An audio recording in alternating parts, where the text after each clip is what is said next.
Assalamualaikum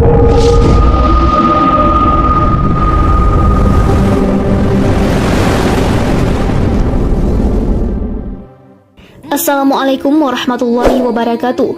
Kembali lagi bersama channel YouTube Kepoin Islam. Apa kabar sahabat Islam semuanya? Semoga selalu dalam lindungan Allah Subhanahu wa taala. Allah Subhanahu wa taala berfirman, maka keluarlah dia atau Musa dari kota itu dengan rasa takut, yaitu Musa keluar meninggalkan kota Mesir seketika itu juga, tanpa tahu tujuan dan tidak mengenal jalan, seraya mengatakan, "Ya Robku, selamatkanlah aku dari orang-orang yang zalim itu." Maka keluarlah dia atau Musa dari kota itu dengan rasa takut, waspada kalau ada yang menyusul atau menangkapnya. Dia berdoa, "Ya Robku, selamatkanlah aku dari orang-orang yang zalim itu." Dan ketika dia menuju ke arah negeri Madian, dia berdoa lagi, "Mudah-mudahan Robku memimpin aku ke jalan yang benar." Dan ketika dia sampai di sumber air negeri Madian, dia menjumpai di sana sekumpulan orang yang sedang memberi minum ternaknya. Dan dia menjumpai di belakang orang banyak itu 2 orang perempuan sedang menghambat atau ternaknya. Dia Musa berkata, "Apakah maksudmu dengan berbuat begitu?" Kedua perempuan itu menjawab, "Kami tidak dapat memberi minum ternak kami sebelum pengembala-pengembala itu memulangkan ternaknya, sedang ayah kami adalah orang tua yang telah lanjut usia." Maka dia Musa memberi minum ternak kedua perempuan itu.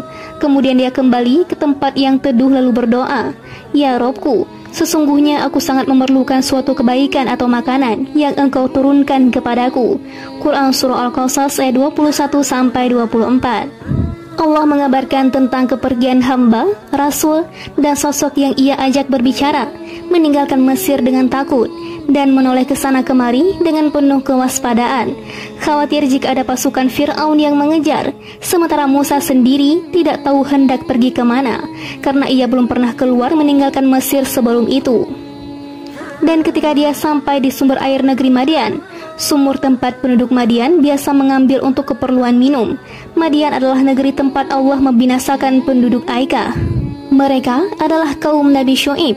Mereka binasa sebelum masa Musa, menurut salah satu pendapat ulama. Saat Musa sampai di sumber air yang dimaksud, dia menjumpai di sana sekumpulan orang yang sedang memberi minum ternaknya.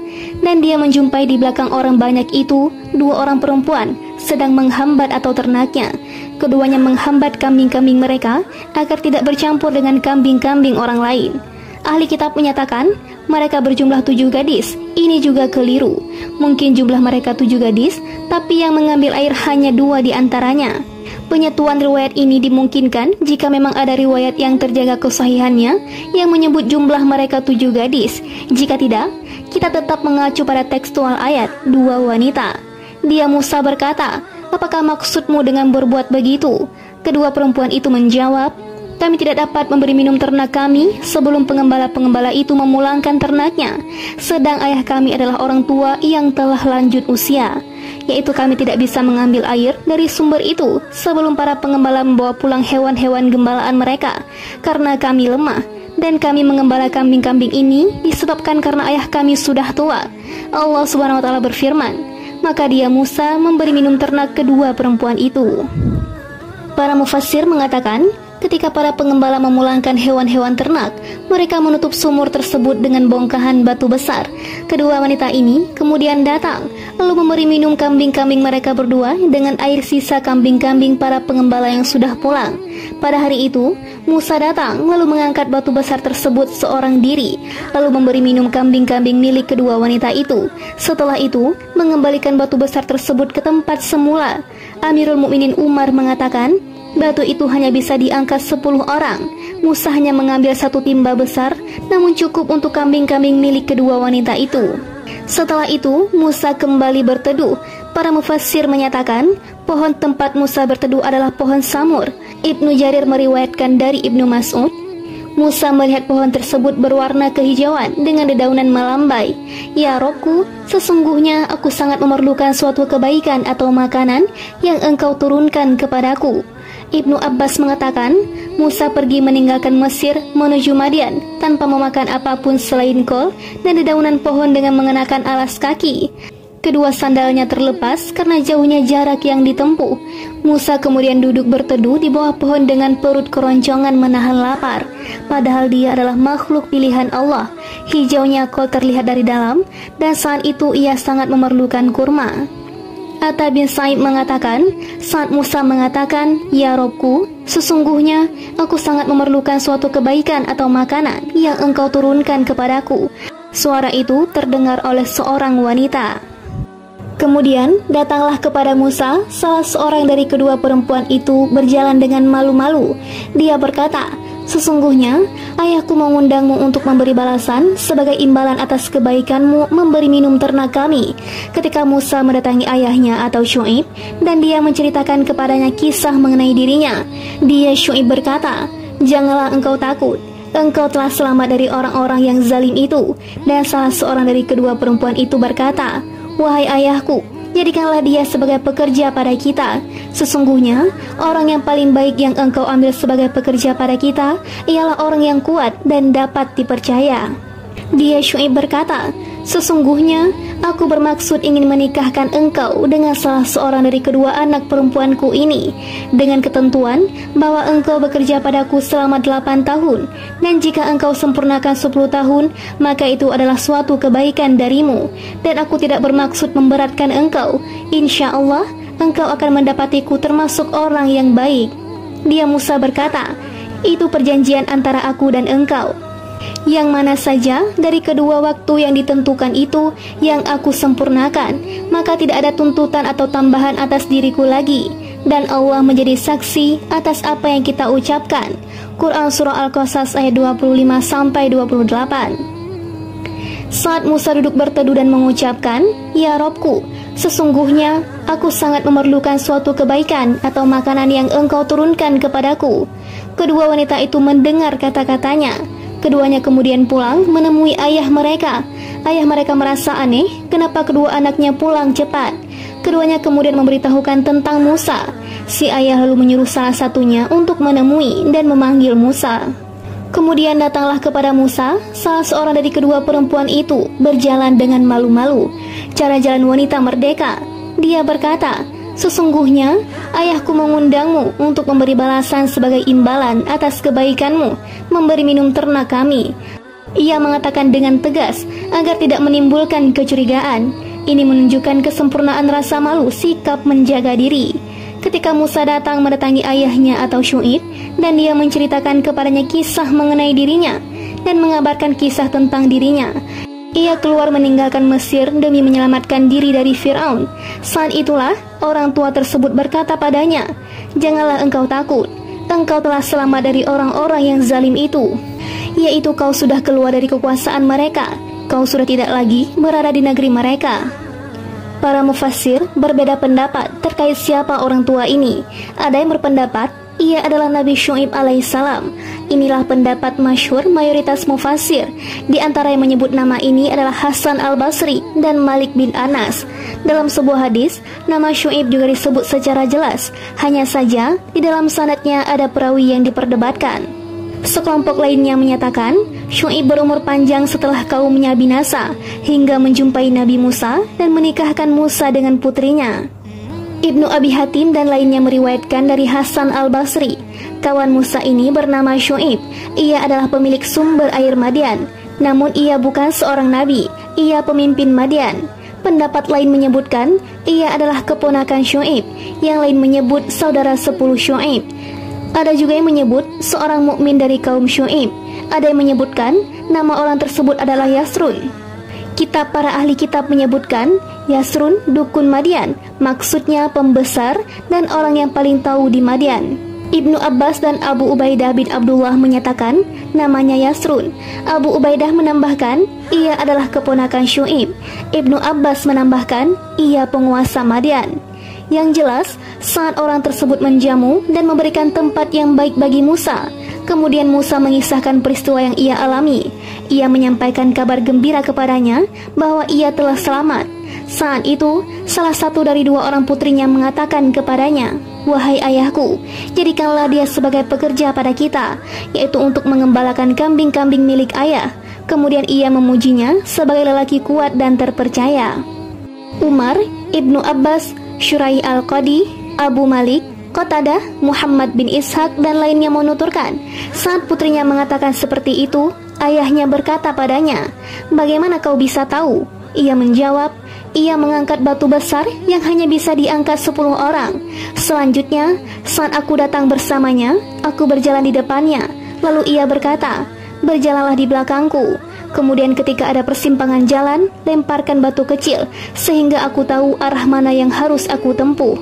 Ibnu Mas'ud mengatakan, orang yang paling tajam firasatnya ada 3. Kawan Yusuf ketika berkata kepada istrinya, "Berikan dia tempat yang mulia." Kawan Musa ketika berkata kepada ayahnya, "Wahai ayahku, jadikanlah dia sebagai pekerja pada kita. Sesungguhnya, orang yang paling baik yang engkau ambil sebagai pekerja pada kita ialah orang yang kuat dan dapat dipercaya." Dan Abu Bakar sang menunjuk Umar bin Khattab sebagai penggantinya. Dia Syu'ib berkata, "Sesungguhnya, aku bermaksud ingin menikahkan engkau dengan salah seorang dari kedua anak perempuanku ini, dengan ketentuan bahwa engkau bekerja padaku selama 8 tahun, dan jika engkau sempurnakan 10 tahun, maka itu adalah suatu kebaikan darimu, dan aku tidak bermaksud memberatkan engkau. Insya Allah, engkau akan mendapatiku termasuk orang yang baik." Quran Surah Al-Qasas ayat 27. Ayat ini oleh sejumlah murid-murid Abu Hanifah dijadikan dalil sahnya jual beli salah satu di antara 2 budak, 2 baju, atau barang lain berdasarkan firman-Nya dengan salah seorang dari kedua anak perempuanku ini. Pendapat ini perlu dikaji lebih jauh karena yang disebut dalam ayat di atas adalah pilihan atas kerelaan, bukan akad. Murid-murid Ahmad menyimpulkan melalui ayat di atas, akad sewa dengan upah makanan dan pakaian hukumnya sah seperti yang biasa berlaku. Pendapat ini juga diperkuat dengan hadis riwayat Ibnu Majah dalam kitab Sunannya dengan menyebutkan judul Bab menyewa jasa buruh dengan upah makanan. Muhammad bin Mustafa Al-Himasi bercerita kepada kami, Baqiyah bin Walid bercerita kepada kami, dari Maslamah bin Ali, dari Sa'id bin Abu Ayyub, dari Haris bin Yazid, dari Ali bin Rabbah. Ia berkata, aku mendengar Utbah bin Nadar berkata, suatu ketika kami berada di dekat Rasulullah SAW. Beliau kemudian membaca To, Sin, Mim hingga sampai kisah Musa. Beliau kemudian bersabda, sungguh Musa menyewakan dirinya selama 8 tahun atau 10 tahun demi menjaga kemaluan dan demi mengganjal perut. Hadis melalui jalur sanad di atas tidak sahih karena Maslamah bin Ali Al-Khashani Ad-Dimashqi Al-Balati dhaif menurut para imam. Tidak dapat dijadikan hujah karena ia meriwayatkan seorang diri. Namun, hadis ini juga diriwayatkan melalui jalur sanad lain. Ibnu Abi Hatim menuturkan, Abu Zur'ah bercerita kepada kami, Yahya bin Abdullah bin Bakar bercerita kepada kami, Ibnu Lahiyah bercerita kepadaku, Abu Zur'ah bercerita kepada kami, Safwan bercerita kepada kami, Walid bercerita kepada kami, Abdullah bin Lahiyah bercerita kepada kami, dari Haris bin Yazid Al-Hadrami, dari Ali bin Rabbah Al-Lakhami. Ia berkata, aku mendengar Utbah bin Nadar As-Sulami, sahabat Rasulullah SAW, bercerita bahwa Rasulullah bersabda, sungguh Musa menyewakan dirinya demi menjaga kemaluan dan demi mengganjal perut. Selanjutnya Allah Subhanahu wa Ta'ala berfirman, itu perjanjian antara aku dan engkau, yang mana saja dari kedua waktu yang ditentukan itu yang aku sempurnakan, maka tidak ada tuntutan atau tambahan atas diriku lagi, dan Allah menjadi saksi atas apa yang kita ucapkan. Quran Surah Al-Qasas ayat 28. Allah berfirman, Musa berkata kepada calon mertuanya, perjanjiannya seperti engkau katakan, mana saja di antara 2 batas waktu itu telah aku penuhi, maka tidak ada lagi tambahan pekerjaan lagi. Allah mendengar dan menyaksikan perjanjian kita ini. Meski demikian, Musa memenuhi salah satu di antara kedua batas waktu yang paling sempurna, yaitu selama 10 tahun penuh. Imam Bukhari menuturkan, Muhammad bin Abdurrahim bercerita kepada kami, Said bin Sulaiman bercerita kepada kami, Marwan bin Syuja bercerita kepada kami, dari Salim Al-Aftas, dari Sa'id bin Jubair. Ia menuturkan, seorang Yahudi dari Hairah bertanya kepadaku, mana satu di antara 2 batas waktu yang dipenuhi Musa? Aku menjawab, aku tidak tahu. Aku mau menemui ulama Arab terlebih dulu untuk menanyakan hal itu padanya. Aku kemudian menemui Ibnu Abbas dan bertanya padanya. Ia menjawab, ia atau Musa memenuhi batas waktu yang paling lama dan yang paling baik. Ketika utusan Allah telah mengatakan sesuatu, pasti ia lakukan. Hanya Imam Bukhari yang meriwayatkan hadis ini melalui jalur di atas. Juga riwayat An-Nasa'i dalam hadis tentang cobaan-cobaan berat yang dialami Nabi Musa. Seperti yang akan disampaikan berikutnya dari jalur Qasim bin Abu Ayyub dari Sa'id bin Jubair. Ibnu Jarir juga meriwayatkan hadis ini dari Ahmad bin Muhammad At-Tusi dan Ibnu Abi Hatim dari ayahnya. Keduanya bersumber dari Al-Humaydi, dari Sufyan bin Uyainah. Ibrahim bin Yahya bin Abu Yakub bercerita kepadaku dari Hakam bin Aban, dari Ikrimah, dari Ibnu Abbas. Rasulullah bersabda, aku bertanya kepada Jibril, mana satu di antara dua batas waktu yang dipenuhi Musa? Jibril menjawab, yang paling penuh dan yang paling sempurna di antara keduanya. Ibrahim dalam sanad hadis ini hanya dikenal melalui hadis ini. Bazar juga meriwayatkan hadis ini dari Ahmad bin Aban Al-Qurasi, dari Sufyan bin Uyainah, dari Ibrahim bin Ayun, dari Hakam bin Aban, dari Ikrimah, dari Ibnu Abbas, dari Nabi SAW. Ibnu Abbas kemudian menyebutkan hadis di atas. Juga diriwayatkan Sunaid dari Hajjaj dari Ibnu Juraid, dari Mujahid secara mursal, bahwa Rasulullah menanyakan hal itu kepada Jibril. Jibril kemudian bertanya kepada Israfil. Israfil kemudian bertanya kepada Rabb Azza wa Jalla. Allah kemudian menjawab, yang paling baik dan paling sempurna di antara keduanya. Hadis serupa juga diriwayatkan Ibnu Abi Hatim dari Yusuf bin Saraj secara mursal. Juga diriwayatkan oleh Ibnu Jarir dari jalur Muhammad bin Ka'ab. Rasulullah ditanya, mana satu di antara dua batas waktu yang dipenuhi oleh Nabi Musa? Beliau menjawab, yang paling penuh dan yang paling sempurna di antara keduanya. Juga diriwayatkan oleh Bazar dan Ibnu Abi Hatim dari Uwaid bin Abu Umran Al-Jauni. Ia perawi dhaif. Dari ayahnya, dari Abdullah bin Samit, dari Abu Dar. Rasulullah ditanya, mana satu di antara dua batas waktu yang dipenuhi Musa? Beliau menjawab, yang paling penuh dan paling sempurna di antara keduanya. Abu Dar meneruskan, jika engkau ditanya, mana salah satu di antara dua wanita yang dinikahi Musa? Beliau menjawab, yang kecil di antara keduanya. Juga diriwayatkan Bazar dan Ibnu Abi Hatim dari jalur Abdullah bin Lahiyah, dari Haris bin Yazid Al-Hadrami, dari Ali bin Rabbah, dari Utbah bin Nadar. Rasulullah bersabda, sungguh Musa menyewakan dirinya demi menjaga kemaluan dan demi mengganjal perut. Saat hendak pergi, beliau ditanya, wahai Rasulullah, mana satu di antara dua batas waktu yang dipenuhi Musa? Beliau menjawab, yang paling baik dan paling penuh di antara keduanya. Saat Musa hendak berpisah dengan Syu'ib, Musa meminta istrinya agar meminta ayahnya untuk memberikan sebagian dari kambing-kambing miliknya sebagai bekal hidup. Si ayah kemudian memberikan anak-anak kambing yang lahir pada tahun itu, yang warnanya belang. Kambing-kambing milik Syu'ib berwarna hitam dan bagus. Musa kemudian mengambil tongkat, lalu bagian ujungnya ia cabangkan. Setelah itu, kambing-kambing ia tempatkan di dekat telaga. Musa menggiring kambing-kambing itu untuk minum. Musa berdiri di tepi telaga. Setiap ada kambing yang berlalu meninggalkan telaga, Musa pukul lambungnya satu persatu. Kambing-kambing itu menjadi gemuk dan kantong susunya terisi penuh. Semua yang bunting melahirkan anak dengan warna belang, kecuali satu atau dua ekor kambing saja. Itu pun tidak Fasyusi, Zanub, Azuz, Thaul, dan Kamusi. Nabi SAW bersabda, andai kalian menaklukkan Syam, kalian akan menemukan sisa-sisa kambing itu. Itulah kambing-kambing Samiri.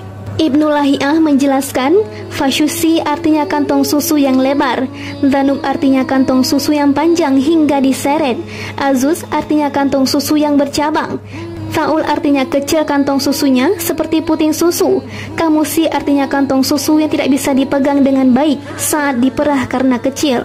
Keabsahan status marfu hadis ini perlu dikaji lebih jauh. Kemungkinan hadis ini mauquf, seperti yang disampaikan Ibnu Jarir. Muhammad bin Muthanna bercerita kepada kami, Muaz bin Hisham bercerita kepada kami, ayahku bercerita kepada kami. Dari Qatadah, Anas bin Malik bercerita kepada kami.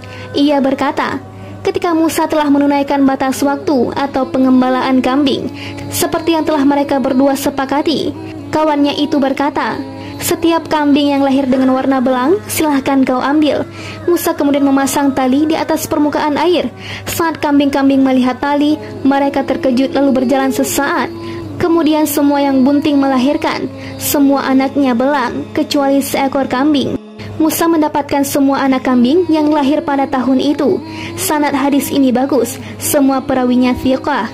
Sebelumnya, telah disampaikan bersumber dari ahli kitab tentang Nabi Yakub saat hendak berpisah dengan pamannya, Laban.